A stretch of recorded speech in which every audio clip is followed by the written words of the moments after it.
Hello बच्चों, good morning to all of you. My self professor Pole sir, welcome to super excellence academy. So friends, हमने आपको तो पता भी है कि हमने रोटेशनल डायनामिक्स चैप्टर स्टार्ट किया है दोस्तों, और ये दोस्तों हमारा लेक्चर नंबर 16 चालू है। इससे पहले दोस्तों हमने 15 वीडियो बनाए हैं रोटेशनल डायनामिक्स के ऊपर। अगर दोस्तों आपने वो वीडियो नहीं देखे, सो दोस्तों हमने एक सेपरेट प्लेलिस्ट बनाया है रोटेशनल डायनामिक्स का। सो एक बार दोस्तों आप चेक कर सकते हैं। सो पिछले लेक्चर में दोस्तों हमने क्या किया था, लेक्चर नंबर 15 में हमने एक न्यूमेरिकल स्टडी किया था। देन अभी न्यूमेरिकल स्टडी करने के बाद दोस्तों हमारा सर्कुलर मोशन का जो पार्ट है, जो पोर्शन है इस रोटेशनल डायनामिक्स चैप्टर में, सर्कुलर मोशन का पोर्शन हमारा एंड हो गया पिछले लेक्चर में। सो दोस्तों अभी हमारा जो नेक्स्ट पोर्शन जो बचा है, नेक्स्ट कॉन्सेप्ट है, that is the rotational motion.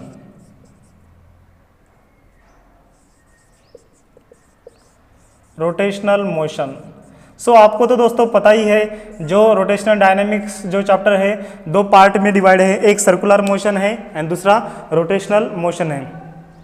So circular motion तो आपको एकदम वेरी वेल पता है, ठीक है। सर्कुलर मोशन क्या है, angular velocity displacement, angle of banking, ये पूरे कॉन्सेप्ट हमने पिछले 15 लेक्चर में कंप्लीट किए हैं, कुछ न्यूमेरिकल भी कंप्लीट किए हैं, ठीक है। सो अभी दोस्तों, और जो हमारा दोस्तों रोटेशनल डायनामिक्स चैप्टर है दोस्तों, करीबन 2 दिन के अंदर ये दोस्तों चैप्टर खत्म होने वाला है, ठीक है। मैं दोस्तों हर रोज 2 वीडियो बनाऊंगा, 30-30 मिनट के 2 वीडियो, और अपलोड करते जाऊंगा। सो एक 5 लेक्चर के बाद दोस्तों ये चैप्टर हमारा खत्म हो जाता है रोटेशनल डायनामिक्स, ठीक है।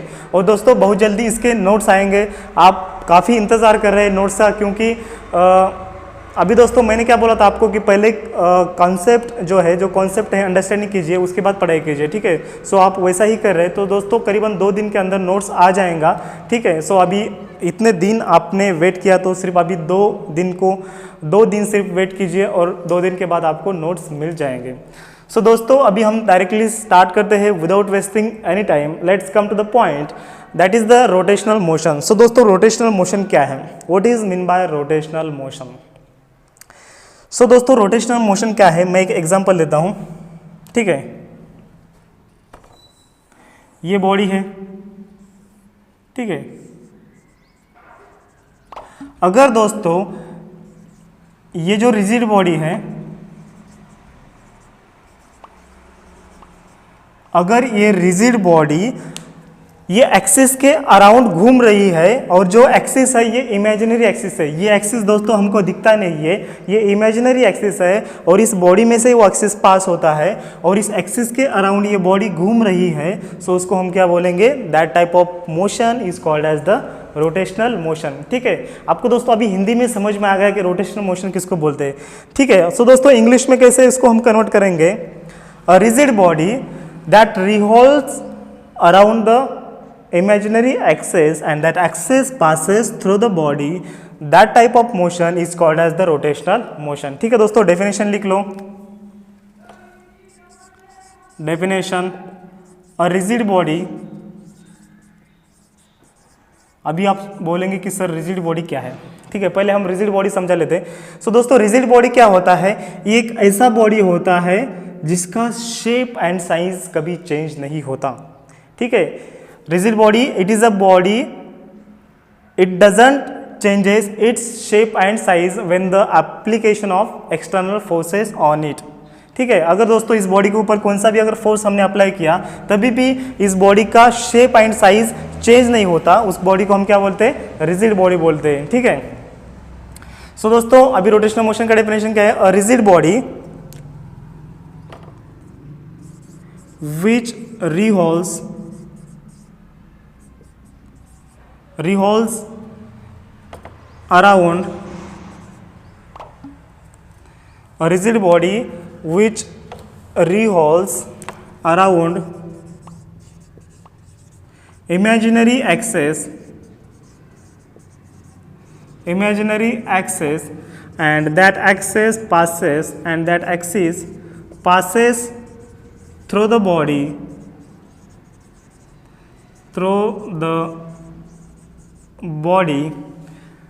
is called rotational motion,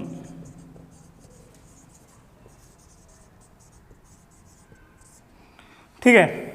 just 1 minute friends. So friends, ये रोटेशनल मोशन का डेफिनेशन हो गया।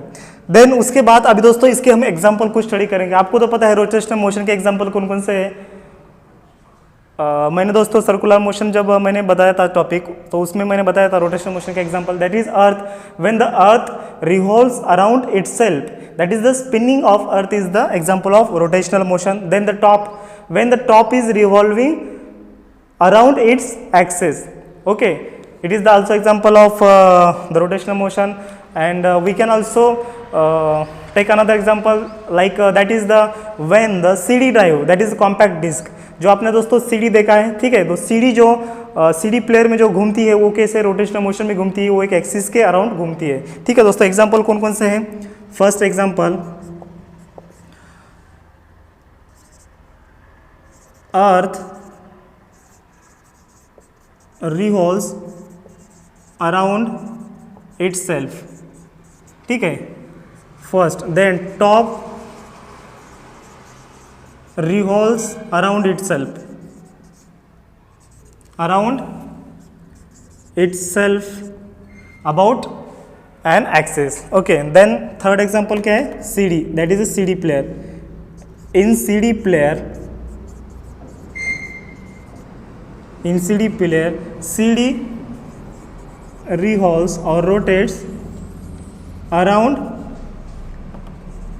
axis, that axis passes through its center। ये दोस्तों तीनों एग्जाम्पल हो गए। सो दोस्तों इसका एक स्क्रीनशॉट लीजिए, ठीक है, ले लिया। सो दोस्तों रोटेशनल मोशन में मेन जो अगला कॉन्सेप्ट आता है moment of inertia, and that is, उसको हम क्या बोलते हैं, रोटेशनल इनर्शिया भी बोलते हैं और द मोमेंट ऑफ इनर्शिया भी बोलते हैं, ठीक है। बहुत ही इंटरेस्टिंग कॉन्सेप्ट है दोस्तों और बहुत ही इंपॉर्टेंट कॉन्सेप्ट है। अगर दोस्तों आपको अगर रोटेशनल मोशन समझना है तो आपको मोमेंट ऑफ इनर्शिया का मतलब पता ही होना चाहिए। अगर आपको रोटेशनल मोशन पढ़ाई करना है या फिर ठीक है ये कॉन्सेप्ट आपको समझना है और आपको मोमेंट ऑफ इनर्शिया पता नहीं, तो ये कॉन्सेप्ट आप कभी समझ नहीं पाओगे, ठीक है। सो मोमेंट ऑफ इनर्शिया क्या है। नेक्स्ट जो हमारा कॉन्सेप्ट है दोस्तों क्या है, MI means Mumbai Indians, not Mumbai Indians. It's a moment of inertia. Moment of inertia. ठीक है। सो मोमेंट ऑफ इनर्शिया दोस्तों क्या है। दोस्तों मैं एक आपको एग्जांपल देना चाहता हूँ एनालॉगस क्वांटिटी का, लीनियर मोशन में एंड इधर रोटेशनल मोशन में।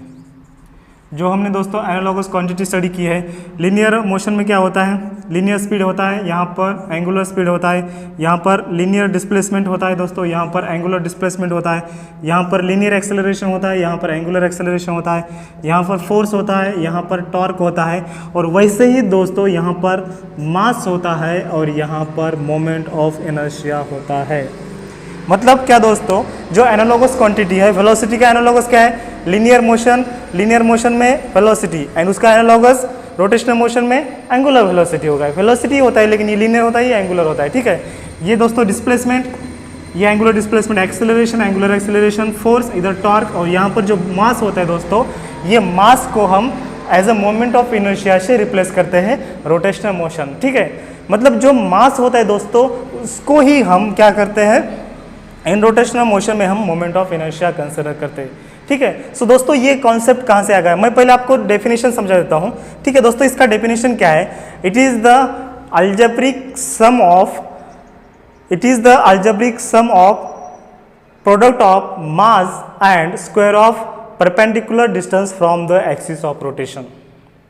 मतलब क्या दोस्तों, मोमेंट ऑफ इनर्शिया क्या है, it is the algebraic sum of product of mass and square of perpendicular distance from the axis of rotation, it is called as the moment of inertia। So दोस्तों आपको कुछ समझ में आ गया, ये मैंने डेफिनेशन आपको बोला, ठीक है। आपको समझ में आ गया कि एक अलजेब्रिक सम है किसका, product of mass and the square of distance from the axis of rotation, इसका ये है। दोस्तों ये डेफिनेशन हो गया। अगर आपको एग्जाम में डेफिनेशन पूछा गया तो ये डेफिनेशन आपको लिखने का है और उसके बाद ये फॉर्मूला लिखना है। लेकिन दोस्तों मोमेंट ऑफ इनर्शिया है क्या, इसका ओरिजिन दोस्तों कहाँ से हो गया है, ये कॉन्सेप्ट हमने कहाँ से लाया है और क्यों लाया है, अगर ये चीज़ें आपको जानना है तो दोस्तों सिर्फ 2 मिनट और इसका इंतज़ार कीजिए। बहुत ही अच्छा कंसेप्ट है, ठीक है। इसको आपने स्टडी किया, मतलब इसको आपने अंडरस्टूड किया कि mass is which is analogous to the moment of inertia. दोस्तों मैं एक एग्जांपल देता हूँ आपका। सपोज आपको डोर क्या करना है, क्लोज करना है। सो दोस्तों डोर अगर आप क्लोज करेंगे, सो डोर के आप एक एंड पर फोर्स लगाएंगे और डोर को क्लोज करेंगे। मतलब डोर क्या होता है दोस्तों, एक हिंज होता है और हिंज के अराउंड वो क्या होता है, रोटेट होता है, ऐसे बाहर अंदर अंदर बाहर, ऐसे वो रोटेट होता है डोर, ठीक है। सपोज ये बुक लेता हूँ मैं, और ये बुक में दोस्तों ये डोर ऐसे रोटेट होता है।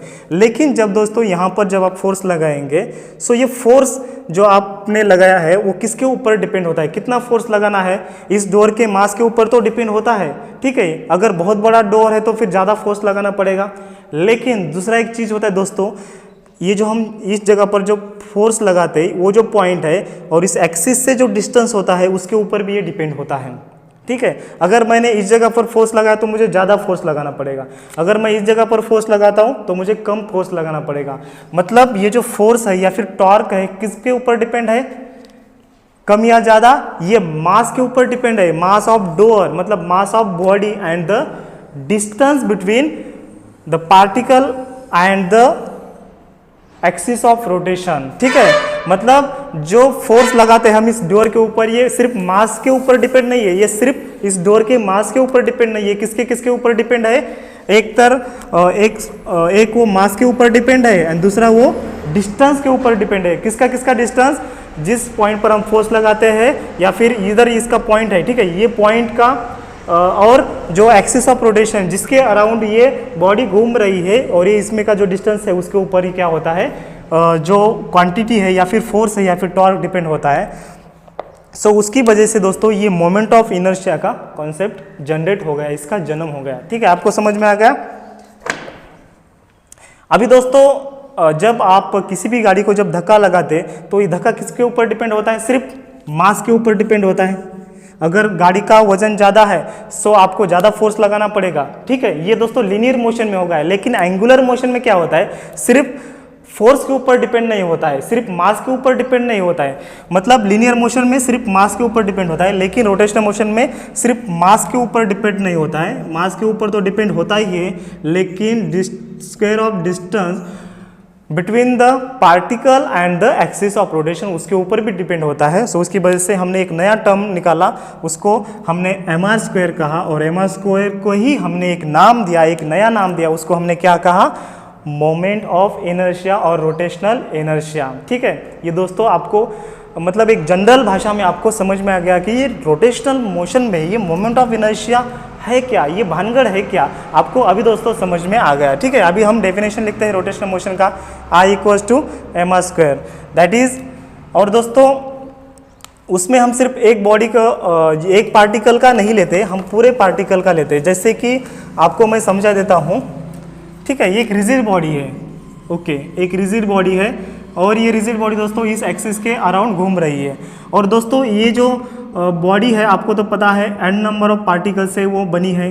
इसमें दोस्तों बहुत सारे पार्टिकल्स होते हैं और इस पार्टिकल से ये पूरी बॉडी बनी है। सपोज मैंने कुछ पार्टिकल लिए, उसका मास m1 और जो डिस्टेंस है from the axis of rotation ये लिया r1। ये सेकंड पार्टिकल जिसका मास दोस्तों m2 है और इसका डिस्टेंस क्या आएगा, r2 आएगा। ये थर्ड पार्टिकल जिसका मास m3 है और इसका डिस्टेंस r3 है।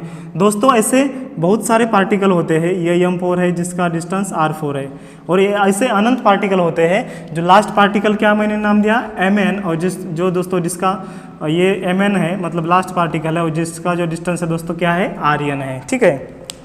सो दोस्तों इस बॉडी में मोमेंट ऑफ इनर्शिया क्या होता है, इसका समेशन होता है m1 into r1 square plus m2 into r2 square plus m3 into r3 square plus m4 into r4 square plus so on, ऐसे बहुत सारे पार्टिकल। एंड लास्ट पार्टिकल कौन सा है, mn into rn square.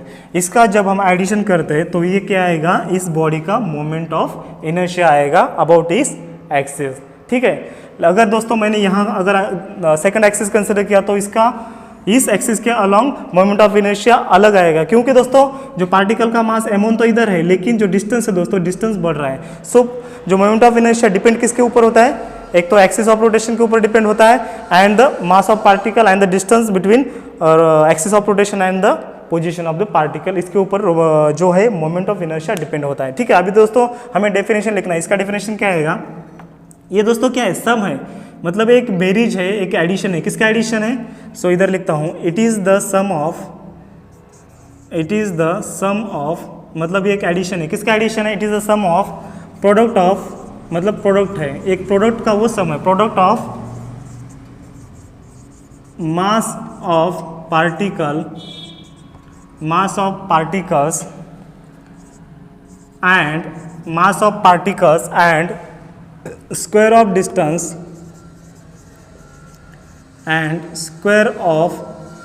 distance from the axis of rotation is called as the moment of inertia। ठीक है, आ गया दोस्तों समझ में डेफिनेशन।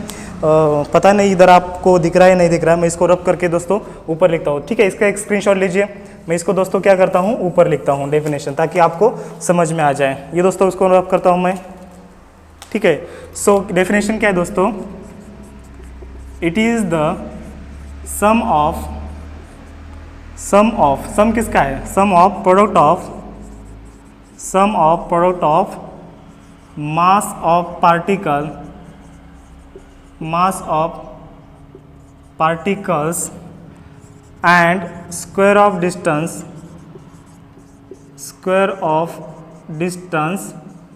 कहाँ से, फ्रॉम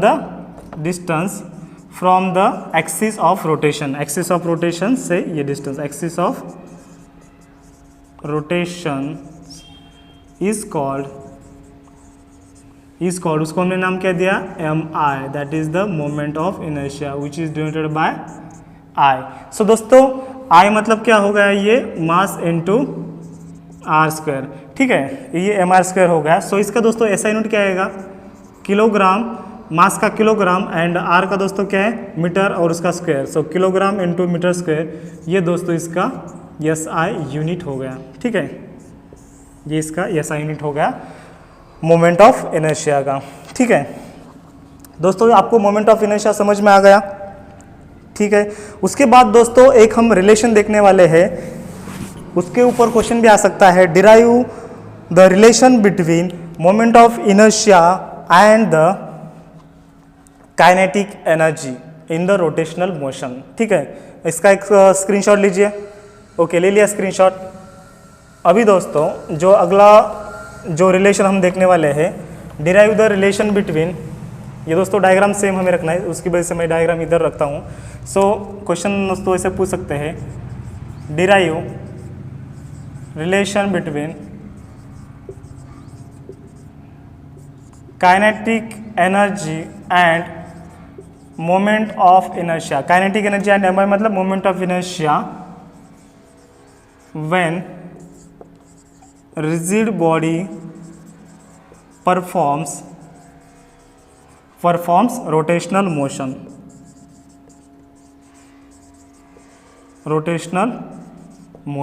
ठीक है, हमें kinetic energy and moment of inertia में हमें रिलेशन फाइंड आउट करना है, और जब rigid body rotational motion perform करती है। ठीक है, सो दोस्तों इसका एक स्क्रीनशॉट लीजिए। ओके, मैं क्वेश्चन रब करता हूँ, ले लिया स्क्रीनशॉट।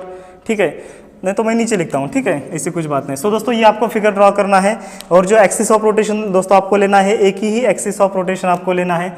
और आपको तो पता है किसी भी रिजिड बॉडी या फिर कोई भी body n number of particles से बनी है। सो ये n नंबर ऑफ पार्टिकल्स है, m1 m2 m3 are the m1 m2। हम डिस्क्रिप्शन में क्या लिखेंगे दोस्तों, when the rigid body revolves around its axis that passes through its body having the angular velocity omega. Let m1, m2, m3 up to the mn be the number of particles and having masses m1, m2, m3 up to the mn, and r1, r2, r3 up to the rn are the distances of the particles from the axis of rotation respectively। ये हमें description box में लिखना है, या फिर notes में हम provide करेंगे दोस्तों, नोट्स में दिया है। तो डिस्क्रिप्शन मैं इधर नहीं लिखता हूँ, उसकी ज़रूरत ही नहीं है। ठीक है, सो दोस्तों आपको तो पता है काइनेटिक एनर्जी का फार्मूला। काइनेटिक एनर्जी क्या होता है, काइनेटिक एनर्जी का फार्मूला लीनियर मोशन में kinetic energy equals to half m फी स्क्वायर, ठीक है। सो यहाँ पर दोस्तों आपको फी मतलब पता है, फी इक्वल्स टू क्या है,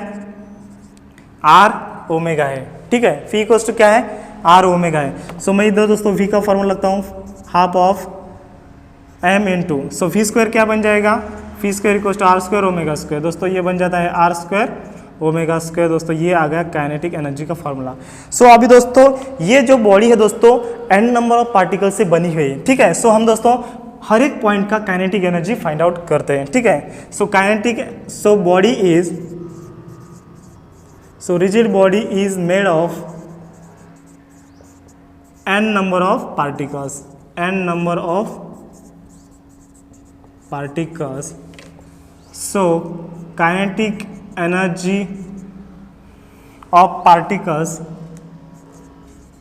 so kinetic energy of each particles, हमें हर एक पार्टिकल का काइनेटिक एनर्जी लेना है। So each particles are, kinetic energy of each particles क्या आएगा, पहले इसका एक स्क्रीनशॉट लीजिए। ओके, ले लिया स्क्रीनशॉट, इसको मैं रब करता हूँ, ठीक है। So kinetic energy of each particle हमें फाइंड आउट करना है। So kinetic energy of each particle क्या आएगा, दैट इज फर्स्ट पार्टिकल का kinetic energy 1 equals to half of, formula क्या है काइनेटिक एनर्जी का, अभी मैंने डिराइव किया था, half of M R square omega square, ठीक है। सो पहले इसका क्या दोस्तों फॉर्मूला क्या आएगा, half of m1 r1 square omega square, ठीक है। दूसरे इसका दोस्तों क्या आएगा, kinetic energy of second particle that is के ई टू क्या आएगा, हाफ ऑफ m2 आएगा और यहाँ पर r2 आएगा और ओमेगा सेम रहेगा। Then kinetic energy of third particle का दोस्तों क्या आएगा, half of m3 r3 square into omega square. वैसे ही दोस्तों अप टू n, तो लास्ट पार्टिकल का क्या आएगा, kinetic energy of n particle equals to half of mass of n particle R N square into omega square. दोस्तों ये हो गया kinetic energy of all the particles. So अगर हम total kinetic energy find out करते हैं, ठीक है। सो टोटल काइनेटिक एनर्जी क्या आएगा, total kinetic energy is kinetic energy equal of total को अगर हम कंसिडर करेंगे, सो काइनेटिक एनर्जी टोटल क्या आएगा दोस्तों, kinetic energy of first particle plus kinetic energy of second particle plus kinetic energy of third particle plus so on kinetic energy of last particle, ठीक है। मतलब हमें क्या करना है, टोटल काइनेटिक एनर्जी मतलब ये जो भी जितने भी पार्टिकल है उस सब पार्टिकल का काइनेटिक एनर्जी का हमें एडिशन करना है, हमें समेशन करना है, ठीक है। सो इधर दोस्तों मैं डायग्राम रब करता हूँ और यहाँ पर मैं समेशन करता हूँ जो पूरे काइनेटिक एनर्जी है, ठीक है। सो टोटल काइनेटिक एनर्जी क्या आएगा, total kinetic energy equals to kinetic energy of first particle दोस्तों क्या है, यहाँ पर है half of m1 r1 square omega square, ठीक है। सेकंड पार्टिकल का क्या आएगा, plus k2 kinetic energy of second particle half of m2 r2 square into omega square. Third particle का क्या आएगा दोस्तों, half of m3 into r3 square into omega square. And last particle का क्या आएगा, half of mass of n particle distance of r n square and omega n और omega square आएगा, ठीक है। अभी दोस्तों कॉमन क्या क्या है, यहाँ पर दोस्तों 1/2 कॉमन है एंड ओमेगा स्क्वायर कॉमन है।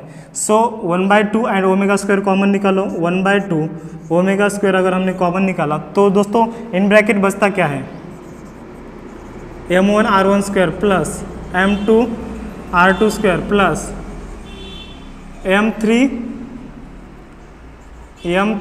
r3 स्क्वायर, ठीक है। m1 r1 square plus m2 r2 square m3 r3 square and so on plus mn rn square. ये दोस्तों वैल्यू इन ब्रैकेट बचता है, ठीक है। सो दोस्तों हाफ ऑफ ओमेगा स्क्वायर, अभी दोस्तों m1 r1 स्क्वायर इसको हम ब्रैकेट के टर्म को क्या लिख सकते हैं, summation of mi ri as i varies from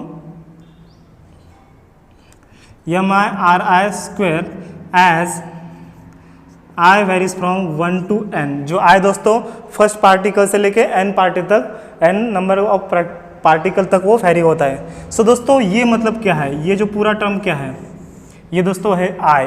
ये मतलब क्या है, sum it is the sum of product of mass of each particles and the square of distance from the axis of rotation is called as moment of inertia. So दोस्तों ये क्या है, moment of inertia है। So equals to half of omega square into I, ठीक है। So kinetic energy that is total kinetic energy क्या आ गया, टोटल काइनेटिक एनर्जी क्या आएगा दोस्तों, हाफ ऑफ ओमेगा स्क्वायर आई। और इसको हम कैसे लिख सकते हैं दोस्तों, मैं इधर ऊपर लिखता हूँ, kinetic energy total equals to half of I. मैंने सिर्फ आई को इधर लिखा, आई ओमेगा स्क्वायर, हम ऐसे भी इसको लिख सकते हैं। ये दोस्तों हो गया relation between kinetic energy and the moment of inertia when the particle और the body performing a rotational motion, ठीक है। ये दोस्तों हो गए, इसका एक स्क्रीनशॉट लीजिए, बहुत इजी था। हमने क्या किया, काइनेटिक एनर्जी का जो मेन फॉर्मूला था that is the kinetic energy equals to half m v square. V मतलब क्या है, फी मतलब होता है दोस्तों आर ओमेगा, हमने सर्कुलर मोशन में स्टडी किया है। सो फी वन R1 हो गया, सो इधर वैल्यू पुट किया। काइनेटिक एनर्जी हमने पूरे पार्टिकल के फाइंड आउट किया, उसका हमने समेशन किया। टोटल काइनेटिक एनर्जी मतलब kinetic energy of one particle, second particle up to n particle, उसका हमने समेशन किया। इधर से हमने कॉमन निकाला 1/2 और ओमेगा स्क्वायर को कॉमन निकाला, और ये जो ब्रैकेट में टर्म बचती है उसको हमने summation of mi ri square as summation as i varies from 1 to n हमने इसको लिखा, क्योंकि इसको हम ऐसे लिख सकते हैं। और ये हमारा क्या है, it is nothing but the moment of inertia that is आई। हो गया दोस्तों, कितना इजी है। उसके बाद दोस्तों ठीक है, इसका एक स्क्रीनशॉट लीजिए, इसको रब करता हूँ मैं, ठीक है। अभी दोस्तों जो मोमेंट ऑफ इनर्शिया होता है that is the rotational inertia और द आई, आपको समझ में आ गया ये कॉन्सेप्ट क्या है और इसको हम डिनोट कैसे करते हैं, इसका एसआई यूनिट क्या है, इसका फॉर्मूला क्या है, आपको पता हो गया, ठीक है। दोस्तों अगर कौन सी भी ऑब्जेक्ट, अगर कौन सी भी body n number of particle से बनी है, सो उसको दोस्तों एज अ मैथमेटिकल फॉर्म में हम इसका इंटीग्रेशन लिख सकते हैं। So I equals to integration of m और the integration of r square into d m, हम इसको ऐसे लिख सकते हैं इन मैथमेटिकल फॉर्म में, ठीक है। Integration of r square into d m, ये integration of r square into d m it is nothing but क्या है दोस्तों, ये नथिंग बट क्या है, summation of m i r i square as i varies from 1 to n, इसको हम ऐसे भी लिख सकते हैं। ये मतलब क्या, इंटीग्रेशन के फॉर्म में इसको, इस समेशन को हमने क्या किया, सिर्फ इस समेशन को हमने क्या किया, इस इंटीग्रेशन के फॉर्म में लिखा, ऐसे भी हम लिख सकते हैं। सो दोस्तों अगर आपको पता नहीं कि ये बॉडी है वो कितने नंबर ऑफ पार्टिकल से बनी है, सो दोस्तों थ्योरेटिकली उसका हम moment of inertia find out नहीं कर सकते, लेकिन बाय एक्सपेरिमेंटली अगर हमको पता भी नहीं है कि अगर सपोज ये जो मार्कर पेन है कितने नंबर ऑफ पार्टिकल से बना है, अगर हमको पता नहीं है, सो एक्सपेरिमेंटली हम एक्सपेरिमेंट करके इसका moment of inertia find out करते हैं, ठीक है। अगर हम थ्योरेटिकल भी इसका moment of inertia find out नहीं भी कर सकते, लेकिन प्रैक्टिकली जो है हम इसका moment of inertia find out कर सकते हैं, ठीक है। मैंने दोस्तों क्या कहा, अगर आपको पता नहीं है ये जो बॉडी है या फिर कौन सी भी बॉडी कितने नंबर ऑफ पार्टिकल से बनी है, अगर आपको पता नहीं है, सो आप इस फॉर्मूले से मोमेंट ऑफ इनर्शिया थ्योरेटिकली नहीं फाइंड आउट कर सकते, बट एक्सपेरिमेंटली आप फाइंड आउट कर सकते हैं, उसमें कुछ डाउट नहीं है, ठीक है, क्लियर। देन उसके बाद दोस्तों अगर सपोज एक रिंग है, ठीक है, रिंग तो आपको पता है दोस्तों, रिंग 2D वाला रिंग, 2 डायमेंशनल वाला रिंग। सो एक वो यार ये तो ओवल शेप आ रहा है, रिंग क्या होता है, सर्कुलर शेप होता है। सो एक रिंग है दोस्तों और रिंग का थिकनेस नेग्लिजिबल है, ठीक है। सो इस रिंग के ऊपर दोस्तों पूरा जो बॉडी का मास है डिस्ट्रीब्यूट हो चुका है। सो इसका दोस्तों मोमेंट ऑफ इनर्शिया क्या आएगा, I equals to simply M are square. ये दोस्तों एक्सिस ऑफ रोटेशन इसका यहाँ पर है, ठीक है, ये ओमेगा है। और दोस्तों ये जो मास है ये पूरे बॉडी के ऊपर, रिंग के ऊपर यूनिफॉर्म डिस्ट्रीब्यूट हुआ है। और जो आर क्या है दोस्तों, आर इसका रेडियस है, रेडियस ऑफ रिंग है। सो इस रिंग का मोमेंट ऑफ इनर्शिया क्या आएगा, moment of inertia of ring. So इसको आप एम आई ऑफ रिंग बोल सकते हैं, that is I equals to m are square. ये दोस्तों आपको याद रखना है, ठीक है। सो अगले वीडियो में दोस्तों हम moment of inertia of a uniform disc उसका एक डेरिवेशन देखने वाले हैं, काफ़ी इंटरेस्टिंग डेरिवेशन है।